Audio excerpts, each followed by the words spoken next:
Hi, welcome back. My name's Cheryl Gleason, and you are watching Inside the Artist Studio. And today we have the very lovely privilege to talk with local artist, glass artist, Sheri Kindsvater. And I've known Sheri for, it's been a few years. I'd say 6, 7 years now. Yeah. We've done a few pop-ups together.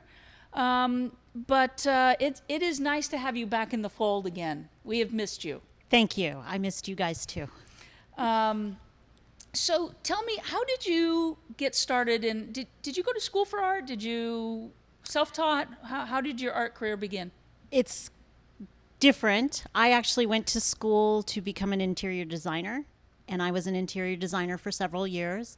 But while you're in design school, they make you take art classes so you understand things like rhythm and motion and color theory and that kind of thing. Composition. And I fell in love with that. You know, I've always been the girl who colored and played with the books and all that.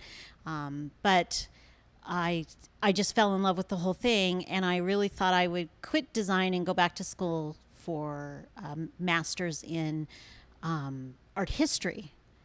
And I love reading about artists. I love hearing about artists and looking at art. So then I just took a bunch of art classes. I think I took more art classes than I did design classes.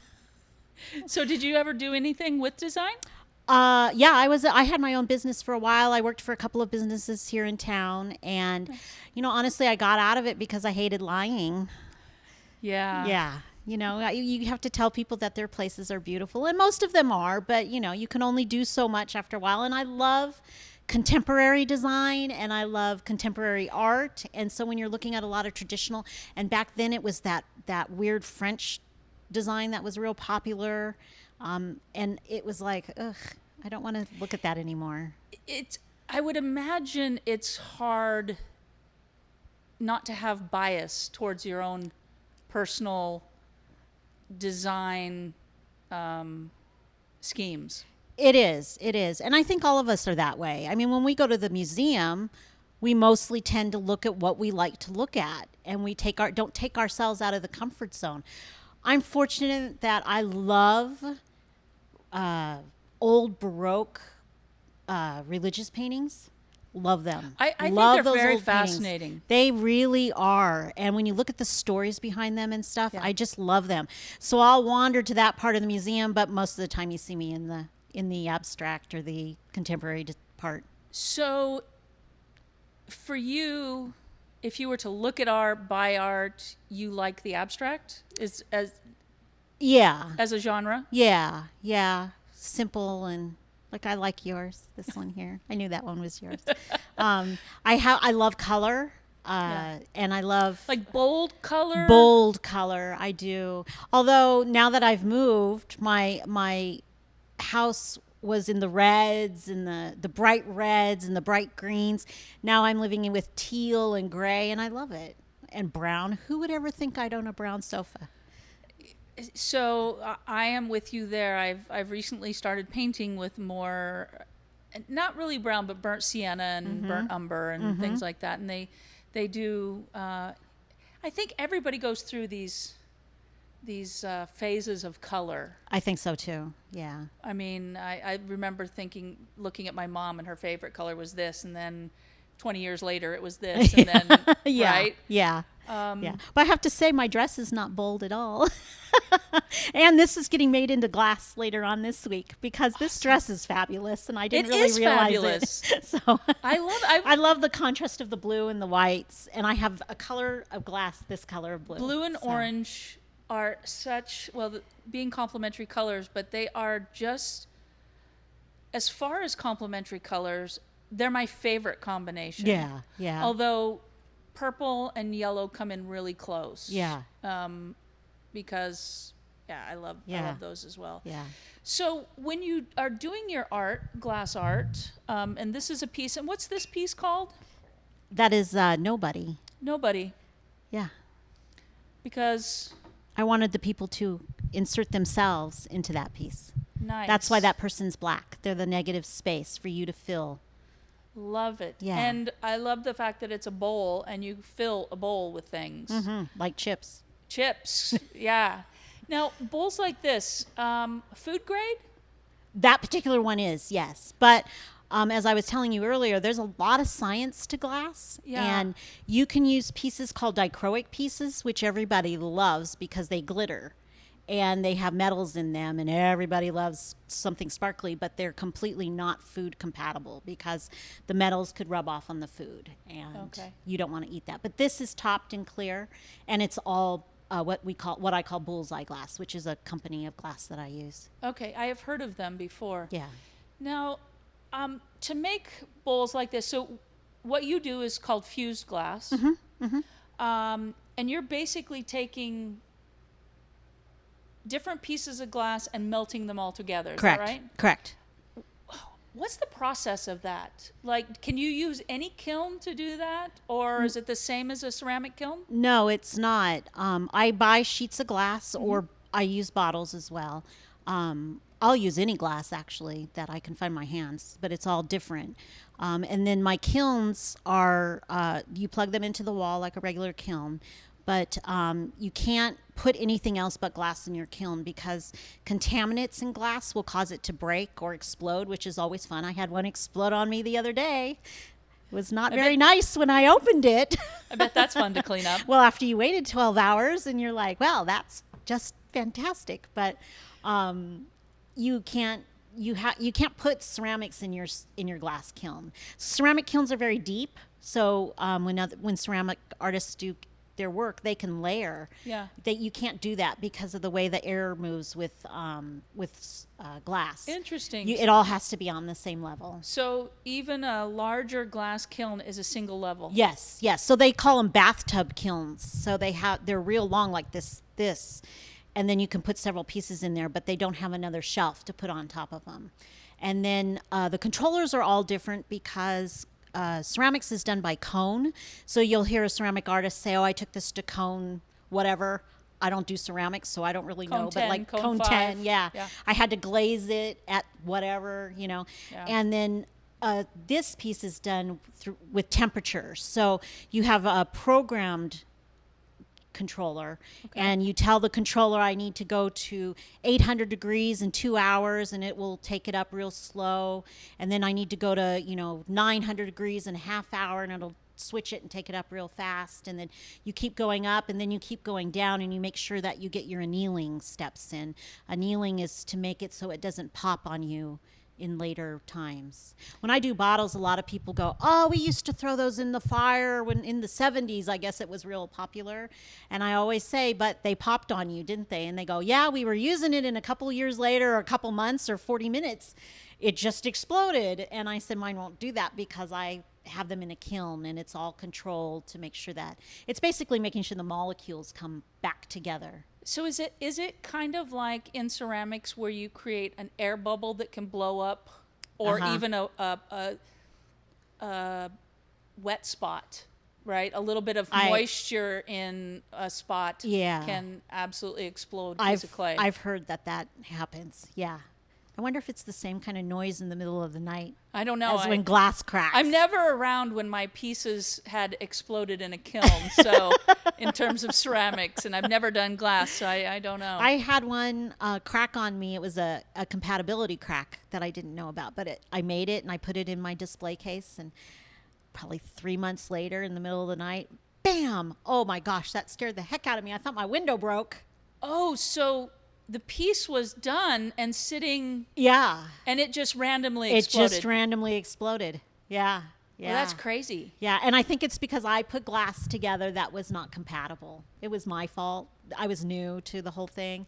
And so now I'm very, very cautious about where glass is in my studio so I don't mix them up. So you want to make sure that the different types of glass, whether it's recycled, whether it's bullseye, food grade, whether it's right.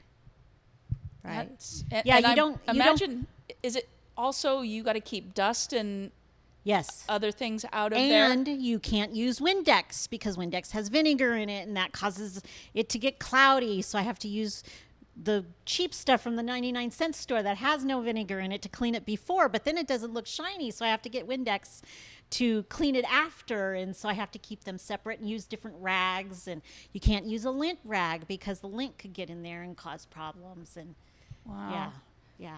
Well, I hope you guys have a much more appreciation for the level of work, detail, and care that goes into glass making, because that just seems like the reason why I'm not a glass artist.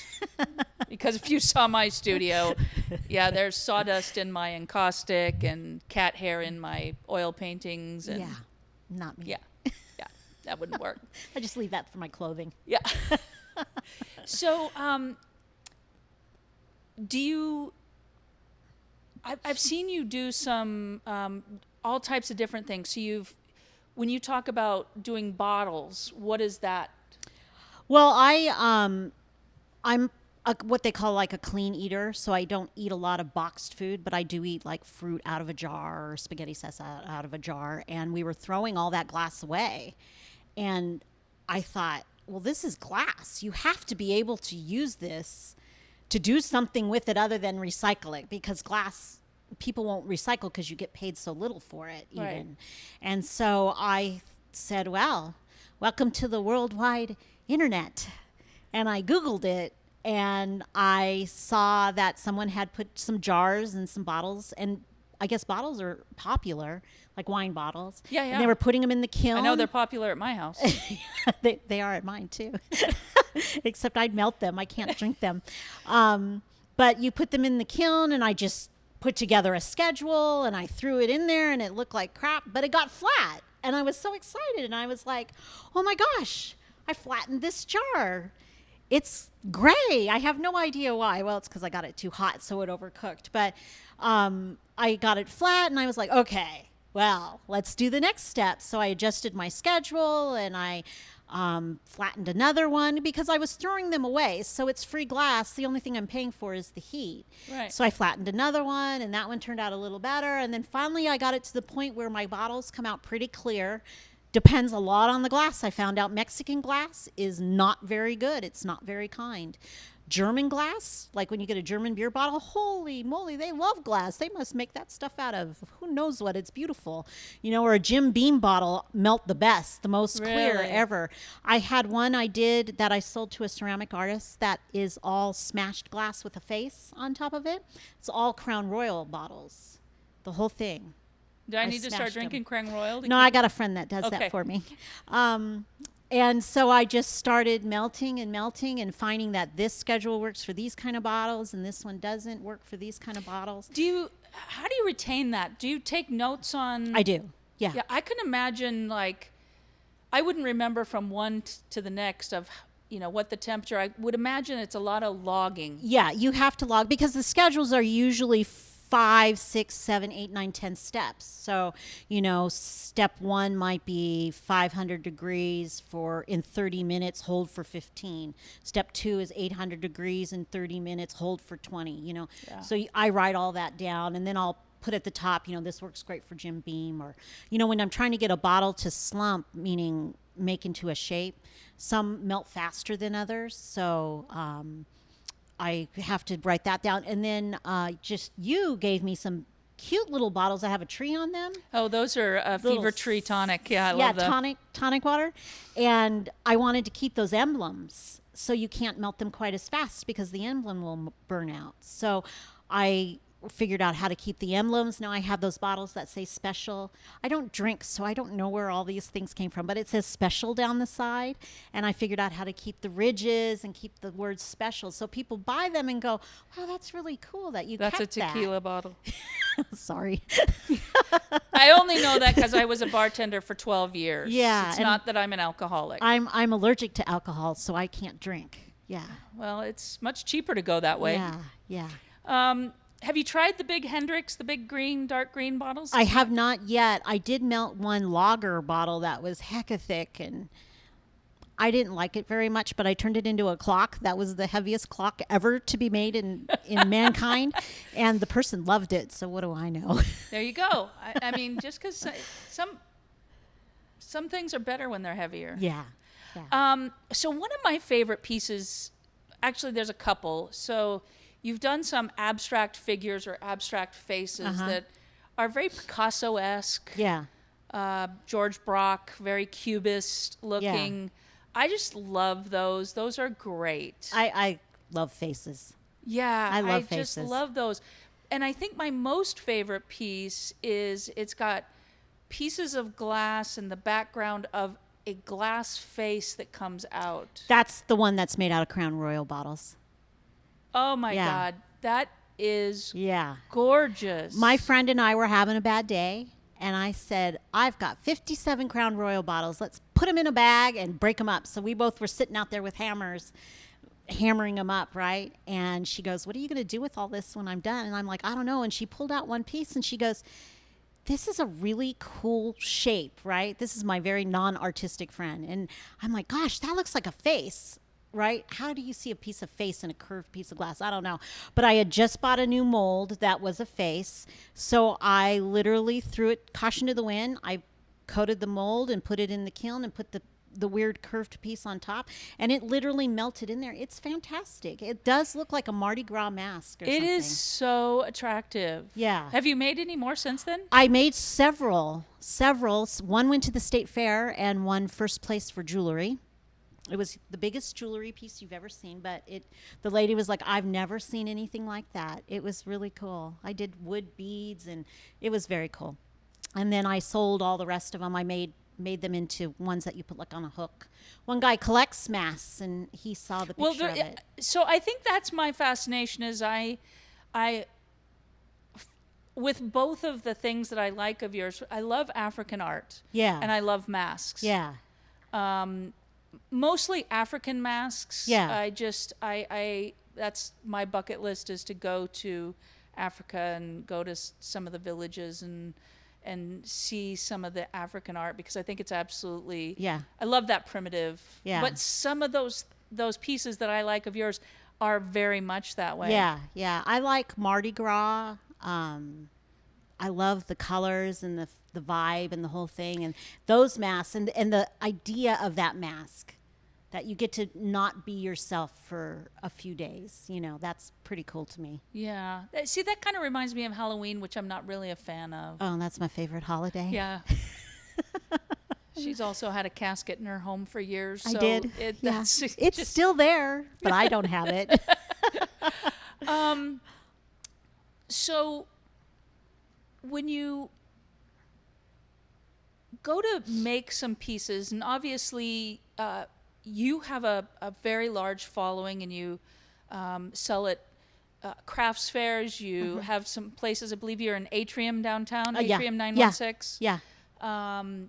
And that's all about recycled and upcycled and reused, repurposed art. Do you get ideas from things you've seen, or do images come to you and you think, I want to produce that in glass? I mean, how does your creative process work? It's both. It's things I've seen, like my dress. You know, I've worn this dress a couple times, but this morning it hit me, oh my gosh, I have that color of blue out there in the studio.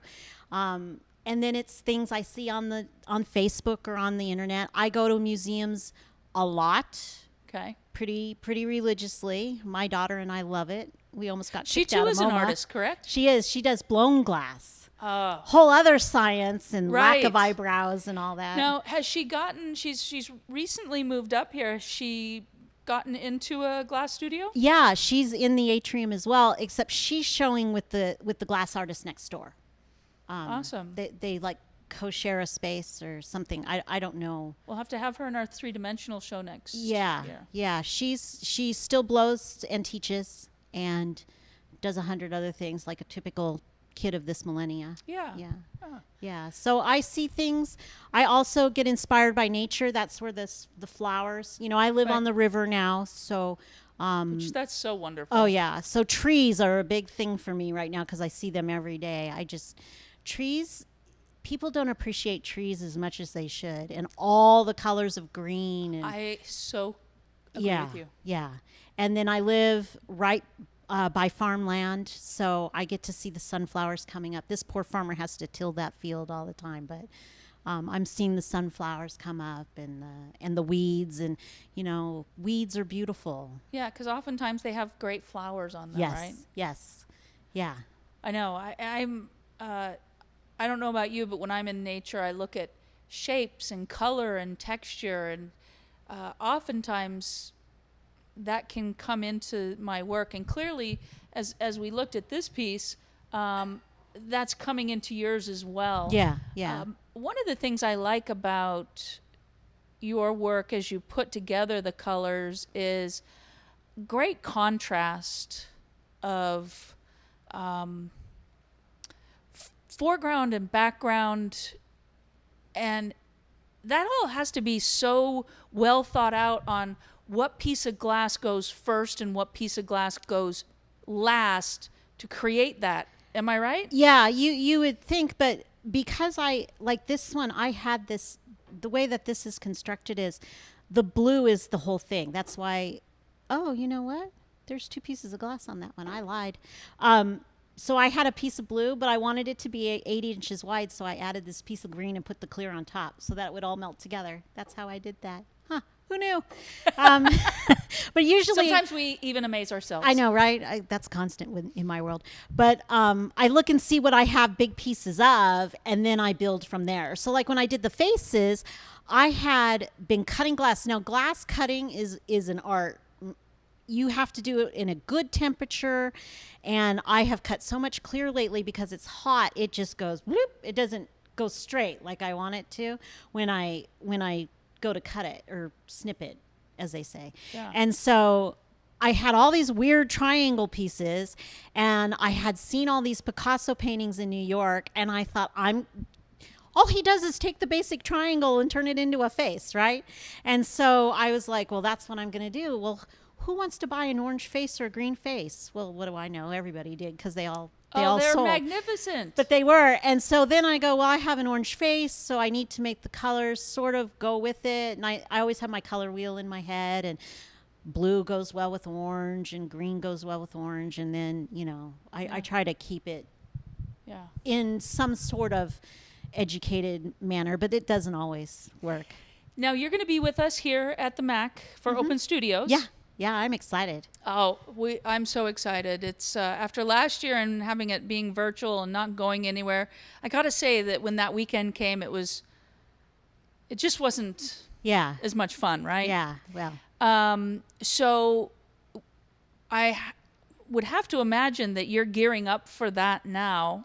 I am. And then you have Atrium. Where else are you selling your work? A lot of my bottles, I have bottles exclusively at the Olive Crush Farms in Valley Springs. It's a great little wine tasting food place, but she has a big gift shop where she sells mostly local and artisan made products. And where's that located? Valley Springs? Yeah. I don't know. You go up this one freeway and then you go past the Preston Castle. You go past Preston Castle. So it's up and in then Ione, you go over the Jackson area. Yeah, you go over the dam, and then you're there. It's magic. Okay. I love Siri. She tells me where to go. I do it. And then I also have pieces in Locke, the town of Locke, which is great because almost all their businesses are women owned, including Al DeWap's, which is great. Now that they're all women are just like on that street. There's a couple of men, but so they're trying to push the women-owned businesses, and there's a gallery there that I'm in.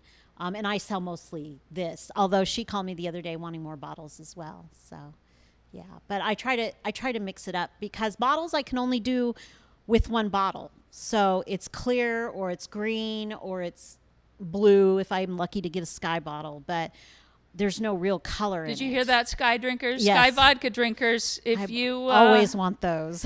If you're a Sky vodka drinker, drop your bottles off, or any blue. Drop those bottles off here at the MAC. Yeah. Sherry will be happy to come and retrieve them. I just did one that was Russian seltzer water. The blue was fantastic. I don't know if the water was any good, but I found it on the ground.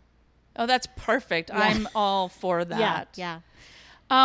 And tell us about Atrium, where you were also in. Atrium is run by Shira. I can't remember her last name off the top of my head. It escapes me right now, and I'd probably butcher it, but she's wonderful. She is wonderful, and I started working with her probably 5-7 years ago. She was putting on a show, like a little craft show or an artist show, that was specifically for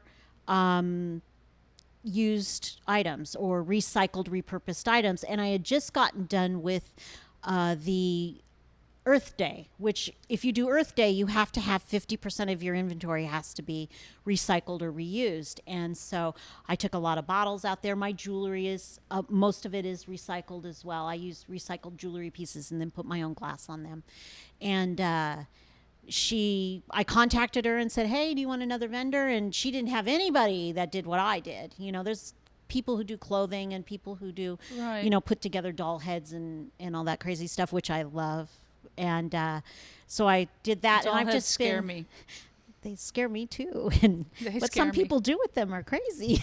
But Exactly. I've been showing with her off and on over the years. I keep meaning to contact her to, you know, I do those reclaimed wood sculptures. Yeah. But I just finished one to do a presentation for the Placer Arts Association and show them the process of that. So, and I just got a planer. So my tools are coming up, so I'm kind of getting excited to work with wood again. Yeah, yeah. I love it when I get new tools. It's like new It's so toys much for fun. me. Yeah, I got a new glass cutter, and wow, that was exciting. We're such geeks. Yeah. Okay, so website schmackcreations.com. Schmack. Can you Schmack spell that? That glass. Can you I love spell it. that? It's SHMAK Creations, and it stands for Sheri Marissa Kindsvater. My daughter and I. Yeah. Nice, Yeah. nice. And so I've asked this question of all the other artists. How much of a pain is it for you to do your website? Is it like, oh my God, I got to update stuff? Is it, or are you like, oh, I get to upload new things and put in new stuff? Well, as you know, I had a difficult couple of years here, and part of my settlement was my ex-husband does my website for me for 3 more years. So I'm okay with that for now, because that's I think artists and tech, not big for fans, you know. Yeah. I think the techie thing I do is program that stupid kiln, you know. Yeah. That's the most I really want to do after a long day. And I don't blame you. the Atrium, I have to upload everything onto their system for sales tags and all that. And It's work. It's It too much is. work. It It's is. It's the hard part about being an yeah. artist. It really is. People think we just sit down and make stuff, and we really don't. No, You know, we've got to. It's a process. We've got to contact people and go to gallery openings, which sounds like it's lots of fun, but it's really not when you have to smile all night, and you know, it's exhausting. Yeah. So yeah. And I have a hard time talking about my own work. I can sell anybody else's work, but Yeah. I love to talk about glass. So Well, you have a very cool process, so there's a lot involved that you Yeah. can sort of skirt over all the what does this mean to you Yeah. kind of stuff. yeah. But Yeah. you know, it like anything, it's a process, and we Well, get better. I build a lot of stuff with kitty cats and birds and fish right now. And what does it mean to me? I don't know. It's cute. It's cute. It's cute. What do you? All right. Well, Sheri, thank you so much for coming in to see us today and spending a half hour so that our community can get to know a little bit more about you, about your process, and about your art. Sheri will be here during Open Studios on the 18th and 19th. We will have the preview concert with Mick Martin on the 17th. So y'all come down, because that's a day that if you're already working as an artist, you're doing Open Studios, this is your opportunity to see some artists here at the MAC.